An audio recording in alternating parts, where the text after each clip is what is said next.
Welcome to dream. Telugu రాష్ట్రాల్లో సంచలనం సృష్టించిన మీర్పేట కేసులో నిందితుడికి శిక్ష పడుతుందా పడదా, అసలు అది నిందితుడు అవుతాడా లేదా అనుమానితుడిగా బయటకు వస్తాడా అనే విషయంపై మనతో మాట్లాడడానికి హైకోర్టు అడ్వకేట్ శ్రీకాంత్ చింతల గారు ప్రస్తుతం ఉన్నారు. ఆయన అడిగి చాలా క్లారిటీ అడగదు. సార్ నమస్తే అండి. నమస్తే అండి మురళి గారు. మీర్పేట కేసు మీ అందరికీ మీకు అందరూ చూస్తున్నారు. Sensational case. చాలా దారుణంగా భార్యని కట్టుకున్న భార్యని ముక్కలు ముక్కలు చేసి ఉడికించి ఎండబెట్టి దాన్ని దంచి తర్వాత చెరువులో కలిపారు. దాదాపు 8 గంటల పాటు డెడ్ బాడీ మాయించడానికి ఒక మలయాళం సినిమాని చూస్తూ ఈ విధంగా చేశాడని పోలీసుల యొక్క ఛార్జ్షీట్. అయితే నిందితుడికి ఎప్పుడైనా సరే ఫస్ట్ ఒక ఛాలెంజ్ చేశాడు, డెడ్ బాడీ లేదు కాబట్టి మీరు ఏవైనా చేయండి, నా డెడ్ బాడీ ఏదైనా క్వశ్చన్ చేశాడు. అవును. అయితే ఒక ఛాలెంజ్గా తీసుకున్న రాచకొండ కమిషనర్ గారు ఒక ఎఫ్ఎస్ఎల్ కొత్త ఎక్విప్మెంట్ తెప్పించి చెక్ చేసి వాళ్ళకి దొరికింది. కానీ సాధారణంగా ఒక కేసు ట్రయల్కి వచ్చినప్పుడు అంటే మనం చాలా ముందుకు వెళ్తున్నాం. ట్రయల్కి వచ్చినప్పుడు దేంతో చంపాడు, ఎలా చంపాడు, బాడీ ఎక్కడ తీసుకెళ్ళాడు, బాడీని ఎలా బయటకు తీసుకొచ్చాడు, ఇవన్నీ కూడా ట్రయల్లో వస్తాయి. మీలాంటి డిఫెన్స్ వాళ్ళు క్వశ్చన్ చేస్తుంటారు. ఇప్పుడు ఈ డిఫెన్స్కి పెట్టాం కాబట్టి ప్రాసిక్యూషన్కి ఎలాగ ఇబ్బంది వస్తుంది. ఈ కేసులో నిజంగా మనం అంత దారుణంగా చేసిన వాడికి క్షమించడం అనేది చాలా బాధాకర విషయం. అటువంటి అతని వ్యక్తికి ఒక కరెక్ట్గా శిక్ష పడితే మిగతా వాళ్ళకు మెసేజ్ పోతుంది. కాబట్టి ఇందులో పోలీసులు ప్రాపర్ ఇన్వెస్టిగేషన్ ఎలా చేయాలి, ఆ లింక్ తెగిపోకుండా ఏ విధంగా ప్రాసిక్యూషన్ వెళ్తే కేసులో కన్విక్షన్ వస్తుందంట. ముందుగా ఈ అతను ఛాలెంజ్ విసరడం అనేది చాలా ఆందోళన కలిగించే ఒక అంశం. అది నేను డెడ్ బాడీని మాయం చేశాను కాబట్టి మీరు చేయలేరు. వాస్తవానికి అది కొంతవరకు నిజం కూడా. ఎందుకు అంటే మర్డర్ జరిగిన తర్వాత dead body is also one of the primary evidences. Post mortem చేస్తాం కదా, పోస్ట్ మార్టం చేసిన తర్వాత dead body it self is an evidence. మీకు సైంటిఫిక్ ఎవిడెన్స్ లో కూడా పోస్ట్ మార్టం రిపోర్ట్ అడుగుతారు. పోస్ట్ మార్టం రిపోర్ట్ ఉండదు. పోస్ట్ మార్టం రిపోర్ట్ ఉండదు. ఎందుకంటే డెత్ ఉందంటే పోస్ట్ మార్టం రిపోర్ట్ ఉండాలి.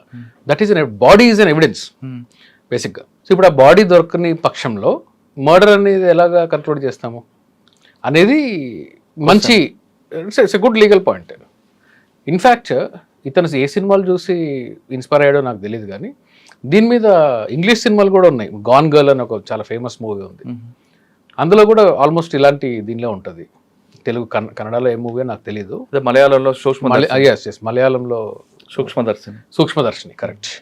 అలాంటి మూవీస్ చూసి ఇన్స్పైర్ అయ్యి బాడీ లేదు కాబట్టి మేము క్రైమ్ బయటికి రాదు అనుకో. సాధారణ మర్డర్ కేసులో అంటే ఈ కేసు కాకుండా ఒక మర్డర్ కేసులో ఇన్వెస్టిగేషన్ ఎలా స్టార్ట్ చేస్తారంటే పిఎంఏ రిపోర్ట్ నుంచి కానీ లేదా ఫస్ట్ కంప్లైంట్ తన కూతుర్ని పలానా అల్లుడు చంపాడు, దానికి రీజన్ చెప్తారు వాళ్ళ పేరెంట్స్. అక్కడ నుంచి స్టార్ట్ చేసుకొస్తే దానికి కంప్లైంట్ అక్కర్లేదు మురళి గారు. ఇప్పుడు క్రైమ్ అనేది ఎప్పుడు కూడా స్టేట్ రాంగ్. అది దానికి ఒక వ్యక్తిగతంగా ఒక వ్యక్తి వచ్చి కంప్లైంట్ ఇవ్వాలనేది అవసరం లేదు. ఒక నాలెడ్జ్లోకి పోలీస్ వాళ్ళ నాలెడ్జ్లోకి వచ్చినా ఎనీ కామన్ పర్సన్ నాలెడ్జ్లోకి వచ్చినా కానీ ఆ క్రైమ్ని స్టేట్ ఇన్వెస్టిగేట్ చేసి దాని మీద అక్యూజ్డ్ పర్సన్ ఎవరు ఉన్నారు, ఎవరెవరు అనుమానితులు ఉన్నారు, వాళ్ళందరినీ విచారించి శిక్ష పడేలాగా ప్రాసిక్యూషన్ లీడ్. సార్ ఆ ప్రొసీజర్లో పిఎంఏ రిపోర్ట్ మస్ట్ అంటే పిఎంఏ రిపోర్ట్ అనేది మర్డర్ జరిగినప్పుడు ఖచ్చితంగా మర్డర్ ఛార్జెస్ ఉన్నాయి కాబట్టి పోస్ట్ మార్టం రిపోర్ట్ అనేది కావాలి. అయితే ఇక్కడ ఈ బాడీ రిమైన్స్ ఏదన్నా తనకి దొరికితే ఆ రిమైన్స్ ఉన్నాయి కాబట్టి అది సరిపోతుంది. ఎందుకు సరిపోతుంది అని చెప్తాను. ఒక థియరీ ఉంది, లాస్ట్ సీన్ థియరీ అంటాం. దీన్ని లాస్ట్ సీన్ థియరీ ఏంటి అంటే ఎవిడెన్స్ యాక్ట్లో మీకు ఒక వ్యక్తిని లాస్ట్గా ఇప్పుడు మన ఇద్దరం ఉన్నాం, మన ఇద్దరం కలిసి ఒక చోటకి వెళ్ళాము, దానికి ఎవిడెన్స్ ఉంది. మీరు నేను కలిసి ఉన్నాం అనడానికి ఎవిడెన్స్ ఉంది. తర్వాత నేనేమయ్యానో తెలియదు. సో మీరు లాస్ట్ ఆ వ్యక్తిని లాస్ట్ కలిసింది మీరు ఆ వ్యక్తితోనే లాస్ట్ ఉన్నారు, మీ తర్వాతనే అతను చనిపోయాడు కాబట్టి ఆ సర్కమ్స్టాన్సెస్ నుంచి మీ తర్వాత అతన్ని ఎవరు చూడలేదు కాబట్టి మీ మీద ప్రైమ్ ఆఫీసర్ మీ మీద నేను ప్రూవ్ చేసుకోవాలి, మీరు ప్రూవ్ చేసుకోవాలి. ఇప్పుడు ఆ కేసు మన ఈ కేసులో తీసుకుంటే అమ్మాయి సీసీటీవీలో వీళ్ళిద్దరు కలిసి ఇంట్లోకి వెళ్ళారు. ఇంట్లోకి వెళ్ళిన తర్వాత తను అక్కడి నుంచి బయటకు వచ్చింది లేదు. సీసీటీవీ మిస్ అయినట్టు కూడా ఏం లేదు, కంటిన్యూస్ సీసీటీవీ ఉంది. కాబట్టి ఆ విమెన్ అక్కడి నుంచి బయటకు ఎప్పుడు వచ్చింది, అన్లెస్ ఏదన్నా ఒక 5 నిమిషాలు 1 నిమిషమో సీసీటీవీ పనిచేయలేదు అనేది ఏదన్నా డిఫెన్స్ అయ్యి ఉంటే తప్ప కంటిన్యూడ్ సీసీటీవీ ఫుటేజ్ ఉంటే తప్పించుకునే ఆస్కారాలు పెద్దగా ఏం లేవు. ఎందుకంటే వన్స్ స్క్రాప్ ఆఫ్ డిఎన్ఏ దొరికినా సరిపోతుంది. ఓకే, దాని పోస్ట్ మార్టం అనేది పోస్ట్ మార్టం రిపోర్ట్ కంపల్సరీగా ఉండాలనేది ఇట్స్ నాట్ రూల్. అలాంటి రూల్ ఏం లేదు. వన్ ఆఫ్ ద ఎవిడెన్స్ అంతే, అంత రూల్ ఏం లేదు. సార్ మనం ఈ కేసులు తీసుకుంటే ఆయన ముందు జరిగిన అందరు కంప్లైంట్ డిసీజ్డ్ మదర్. అవును. ఇప్పుడు మరి పిఎంఏ లేదు, రిపోర్ట్ లేదు, కానీ డిఎన్ఏ ఉంది. అక్కడ చిన్న టిష్యూ దొరికింది, ఆ టిష్యూలో డిఎన్ఏ ప్రకారం పిల్లల డిఎన్ఏ మ్యాచ్ చేస్తారు. అవును. ఓకే, చనిపోయిన ఆమె ఫలానా కానీ తర్వాత రీజన్ ఎందుకు, ఎలా చంపాడు, ఎక్కడ కట్ చేశాడు, మనకు మెయిన్ కట్టింగ్ దగ్గర కూడా వస్తుంది. ఏ బ్లేడ్ వాడాడు, అంటే సీజర్ నేను చూశాను, మరి ఎంతవరకు అథెంటిక్ నాకు తెలియదు, వాట్సాప్ లో సర్క్యులేట్ అయితే చూసాను నేను. అందులో కిచెన్ నైఫ్ తో కట్ చేశాడని ఉంది. అది కిచెన్ నైఫ్ తో కట్ చేశాడు అనడానికి యాక్సెస్ బ్లేడ్ అంటున్నారు కదా, కిచెన్ నైఫ్ అని చెప్పేసి ఉంది దాంట్లో. యాక్సెస్ బ్లేడ్ అనేది నేను చూడలేదు, నేను చూసిన పాతది కూడా అయి ఉండొచ్చు. సో కిచెన్ నైఫ్ యూజ్ చేశాడని ఉంది. కిచెన్ నైఫ్తో అంత పెద్ద బాడీని కట్ చేశాడు, ఎలా కట్ చేశాడు, ఫస్ట్ ఆర్మ్స్ కట్ చేశాడు, తర్వాత లెగ్స్ కట్ చేశాడు, తర్వాత నడుము దగ్గర కట్ చేశాడని ఇట్లాంటి ఏదో డిస్క్రిప్షన్ ఏదో చూసాం అలిగేషన్లో కూడా, వాళ్ళు ఇచ్చిన దానిలో కూడా. సో కిచెన్ నైఫ్ అనేది one murder weapon. Murder weapons ఏమేమి ఉన్నాయి, ఏమేమి ఇన్వాల్వ్ అయ్యి ఉన్నాయి అనేది ఇట్స్ వన్ ఇష్యూ. ఇంకొక ఇష్యూ ఏంటంటే ఇతను ఈ ఎవిడెన్స్ని డెస్ట్రాయ్ చేయడానికి ఎలాంటి పరికరాలను వాడాడు. ఇప్పుడు ఆ హీటర్ ఏదో వాడాడని చెప్తున్నాడు. బకెట్లో డిఎన్ఏ ఉంటుంది, హీటర్కి ఉంటుంది, ఎందుకంటే కొంచెం స్కిన్ అని అంటుకుంటుంది. ఆ తర్వాత ఫ్లష్ చేసిన దాన్ని ఏం చేయలేము, డైల్యూట్ అయిపోయి ఉంటుంది కాబట్టి. ఇట్లా కొన్ని పార్ట్స్ మాత్రము దొరికే ఛాన్స్ ఉంది, అంటే డిఎన్ఏ ట్రేసెస్ దొరికే ఛాన్స్ మాత్రం ఖచ్చితంగా ఉండొచ్చు. అయితే దీంట్లో అన్నింటిలో ఆశ్చర్యకరమైన విషయం ఏంటంటే మురళి గారు, యావరేజ్ ఒక 5 feet టాల్ ఉమెన్ వేసుకుందాం, ఆవిడని 5 feet అనుకుందాం, average Indian women height 5 feet అనుకుందాం. 5 feet టాల్ ఉండే ఒక ఉమెన్ని పొద్దున 11 నుంచి సాయంత్రం 6 గంటల లోపల బాడీని ఒక కిచెన్లో డెస్ట్రాయ్ చేసేంత పైశాచికాన్ని అలా చెయ్యొచ్చు అనే ఒక ప్లాట్ని అతను సెట్ చేశాడు.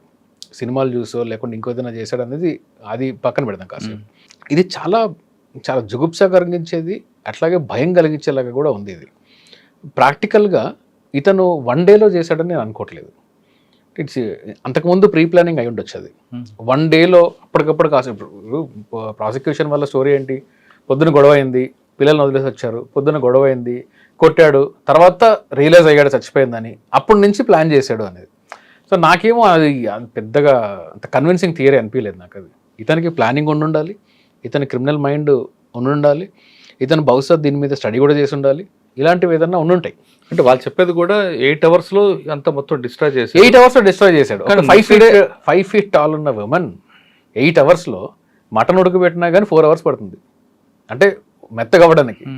మీరు కట్ చేసి పీసెస్ చేసి, అంటే కళ్ళు పెద్ద లార్జ్ బోన్స్, దాన్ని మళ్ళీ పాండింగ్ చేశాడు అని, పౌడర్ లాగా చేసి కలిపేశాడని, ఇవన్నీ ఉన్నాయి. కలపడం అనేది నెక్స్ట్ డే పెట్టుకున్నాడు అనేది. మెల్లమెల్లగా ఒక్కొక్కసారి డిస్ట్రాయ్ చేసుకుంటూ వచ్చాడు, మెల్లగా 2 to 3 days వరకు డిస్పోజ్ చేసినట్టున్నాడు వీటన్నిటిని కూడా. ఇది 1 day ప్లానింగ్ అని నాకు అనిపించట్లేదు. కానీ ఈ కేసులో శిక్ష పడాలంటే ఏం చేయాలి? శిక్ష ఖచ్చితంగా పడి తీరుతుంది ఈ కేసులో. ఎందుకు పడుతుంది అంటే, అతనితో పాటు ఆ ఇంట్లోకి వెళ్ళిన CCTV ఫుటేజ్ ఉంది. అది కొత్త చట్టం ప్రకారము ఈ ఎలక్ట్రానిక్ ఎవిడెన్స్ని, ప్రైమరీ ఎవిడెన్స్ని సీజ్ చేశారు. కాపీడ్ ఎవిడెన్స్ అయినా కానీ మీకు అడ్మిసిబుల్ ఎవిడెన్సే, నెంబర్ 1. నెంబర్ 2, ఇతనితో వెళ్ళి బయటికి తను రాలేదు. సో అతను ఎక్స్ప్లెయిన్ చేయాలి ఈమె ఎక్కడికి వెళ్ళింది అని. అతను ఎక్స్ప్లెయిన్ చేయలేడు. అతని కన్ఫెషన్ కూడా కొత్త చట్టం ప్రకారం కన్ఫెషన్ రికార్డ్ చేసి ఉంటుంటారు.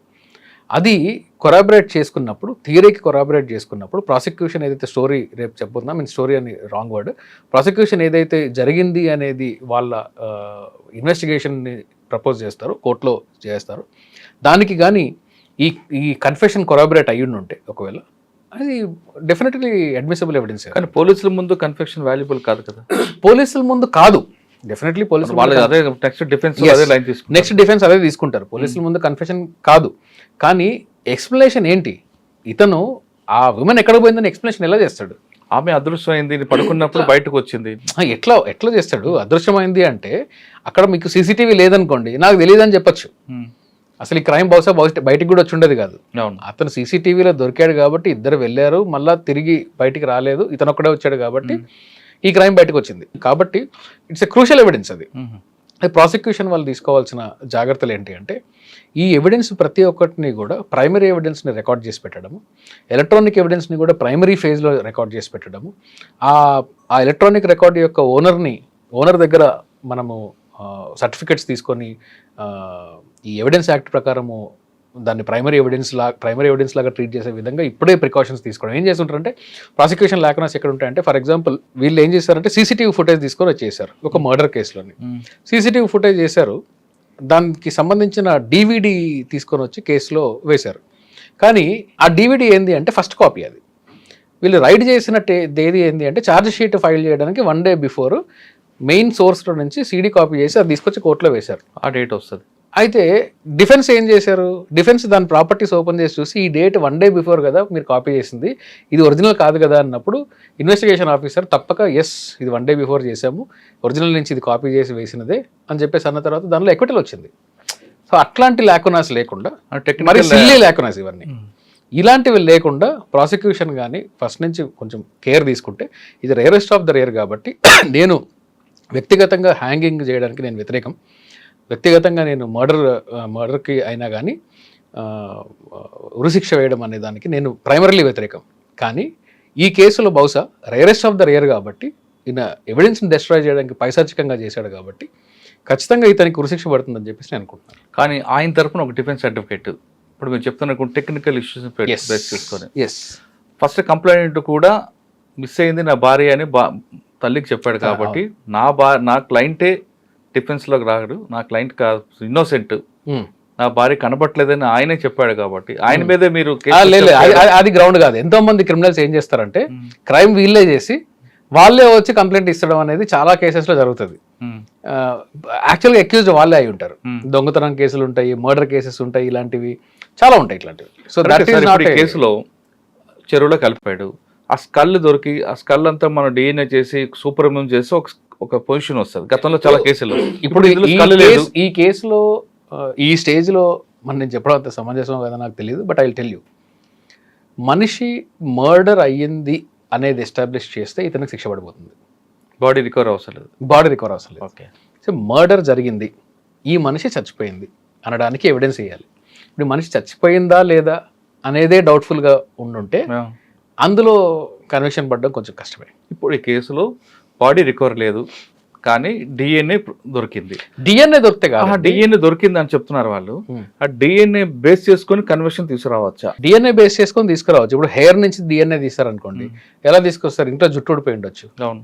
అలా కాకుండా ఇయర్ బోన్, చెస్ట్ రిబ్, లేకుంటే అంటే సాధారణంగా గోర్లు, హెయిర్ ఇలాంటివి కాకుండా స్కిన్ కానీ కొంచెం ఒక పార్ట్ ఆఫ్ స్కిన్, అంటే అన్యూజువల్గా ఈ పార్ట్ ఆఫ్ బాడీలో స్కిన్ ఊడిపోదు అనుకునే పార్ట్ కానీ, లేకుంటే బోన్ నుంచి తీసిన DNA కానీ, ఇలాంటివి ఏదన్నా ఉంటే ఖచ్చితంగా మర్డర్ జరిగింది, ఈ మనిషి బతికి ఉంటే ఈ పలానా పార్ట్ దొరికి ఉండేది కాదు అనేది ఎస్టాబ్లిష్ చేయొచ్చు. కానీ అంతేగాని నాకు హెయిర్ నుంచి DNA దొరికింది కాబట్టి మనిషి చచ్చిపోయింది అంటే రేపు మీ DNA తీసుకొని వచ్చి మురళి గారు చచ్చిపోయారు కూడా చెప్తారు. ఎందుకంటే హెయిర్ ఇంట్లో దూకున్నప్పుడు హెయిర్ రావచ్చు అంతే. సో DNA దొరకడం ఒక్కటే కాదు, అక్కడ బాడీలోని ఏ పార్ట్లోని DNA రికవర్ చేశారనేది ఇంపార్టెంట్. సో ప్రైమరీ ఇన్వెస్టిగేషన్ ఎలా ఉండాలి, మై లిమిటెడ్ నాలెడ్జ్ ఏంటి అంటే మర్డర్ జరిగింది అనే దాన్ని ఎస్టాబ్లిష్ చేయాలి, ఆ వ్యక్తి ఇంకా బతికిలేదు చనిపోయింది అనేది ఎస్టాబ్లిష్ చేయాలి.